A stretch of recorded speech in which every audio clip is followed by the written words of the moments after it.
Jamaica's Energy Minister sues the opposition spokesman on finance, and in sport, a career best bowling ranking for West Indies captain Jason Holder.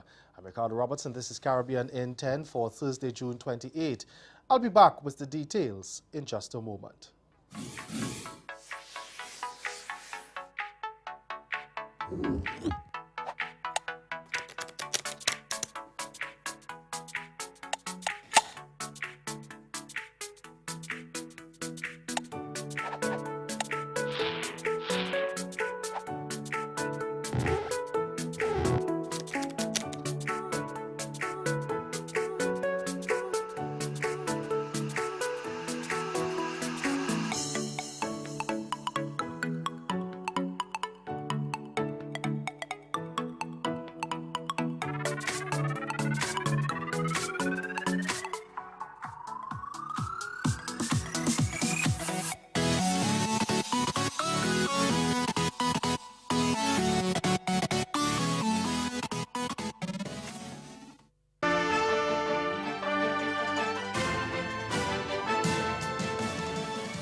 Jamaica's Energy Minister, Dr. Andrew Wheatley, has sued opposition spokesman on finance Mark Golding for alleged defamation of character arising from comments reportedly posted on Golding's Facebook page.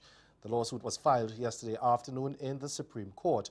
The claim alleges that the words that were contained in an alleged post on the social media website published on or around June 14 and which were republished on various social media platforms and electronic media were in furtherance of an attempt to destroy Dr. Wheatley's integrity. Dr. Wheatley is seeking general damages for libel against Mr. Golding. Dr. Wheatley's attorneys have also applied for an injunction restraining Mr. Golding and his servants or agents from publishing or causing to be published the same or similar defamatory words. The post that was reportedly made surrounds the investigation into an alleged multi-million-dollar money laundering scheme at the state-run National Energy Solutions, NESOL, and questions that were allegedly asked by the defendant. Dr. Wheatley, in his lawsuit, also claims that the alleged defamatory post laid the foundation on which opposition leader Dr. Peter Phillips had called for his resignation. Golding responded in a Facebook stating that he is aware that he is being sued and he says he will be defending the lawsuit. Trinidad and Tobago's Police Social and Welfare Association is knocking authorities for what it says is a failure to charge anyone under the recently passed anti-gang legislation.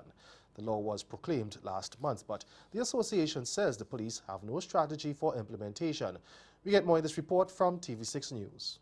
Directionless leadership is what the Police Association says has stunted the anti-gang law.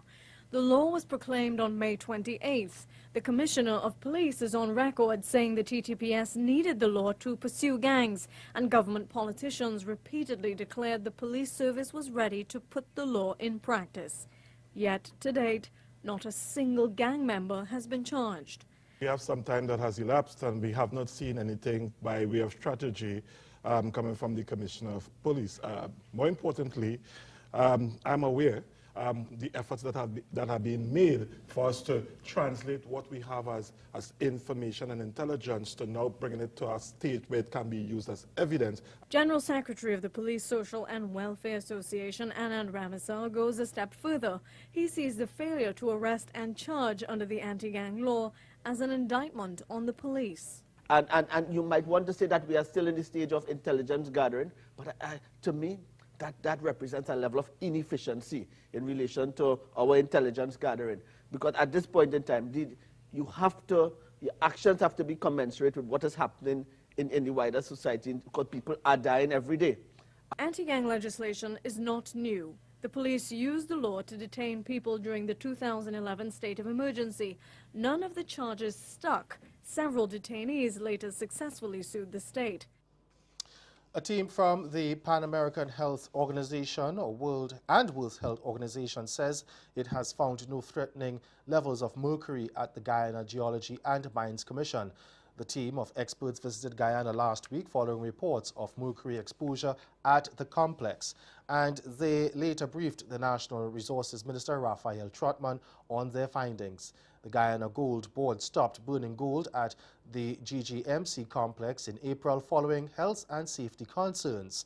The board says it is currently sourcing other facilities to conduct its exercises. Trotman noted that the recent concern serves as an opportunity to improve how the mining industry uses mercury.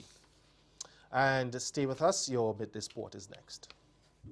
This hurricane tip comes to you compliments the Caribbean Disaster Emergency Management Agency and the Caribbean Media Corporation. Be prepared. If power is lost, turn off major appliances to reduce power surge when the electricity is restored. Explain to me why, in your opinion, this issue remains absolutely central to the people of Kashmir, and it keeps getting worse and worse.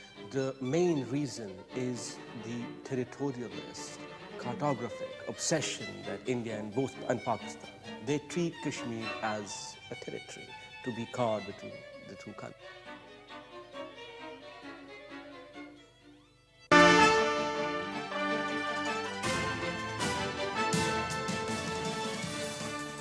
West Indies captain Jason Holder has leapt to a career-best 25th spot in the International Cricket Council Test bowling rankings following his outstanding performance in the day-night third test which ended in Barbados on Tuesday. The 26-year-old seamer finished with career-best figures of 9 for 60, though the effort proved in vain as West Indies lost the match by 4 wickets inside 4 days at Kensington Oval. He has moved up 11 spots, climaxing a series that saw him take 12 wickets overall in the 3-test rubber, which was drawn 1-1. Holder was also moved up in the batting rankings, climbing 10 spots to 54th following his top score of 74 in the first innings at the Oval. The Barbadian's excellent effort has also seen him jump 3 spots in the all-rounders rankings to 6th. West Indies wicketkeeper Shane Dowridge, meanwhile, has also enjoyed movement in the batting rankings, leaping to 14 spots to 51st position. The right-hander, who was adjudged man of the series against Sri Lanka, struck 71 in the first innings of the Barbados Test. He finished with 288 runs at an average of 57. Opener Craig Brathwaite is the highest-ranked West Indies batsman at 21st, while speedster Shannon Gabriel is the best-ranked Windies bowler at 12th. And fast bowler Alzarri Joseph will make his much-anticipated return to action when he suits up for a 12-man President's 11 against the touring Bangladeshis in a 2-day tour match which bowls off on Thursday. The 21-year-old was forced out of the tour of New Zealand with stress and fracture of the back and has been undergoing rehabilitation ever since. Joseph has played 6 tests and 14 one-day internationals, but he has not played for the Windies since last September's one-day tour of England. He will be joined in the squad by fellow Antiguan Jamal Hamilton, who was part of the test squad for the just concluded 3-test series against Sri Lanka, but did not play. Dashing left-hander Shimron Hetmyer, who has played 5 tests and was forced out of the Sri Lanka series through illness, will return to action for the fixture. Left-hander John Campbell and Vishal Singh, both regulars for Windies A, have been included along with fast bowler Odean Smith, who played 2 T20 internationals against Pakistan last April. The tour will be played at the Coolidge Cricket Ground and will be the only warm-up match for Bangladesh ahead of the 2-test series against West Indies starting on July 4 at the Vivian Cricket Ground in Antigua.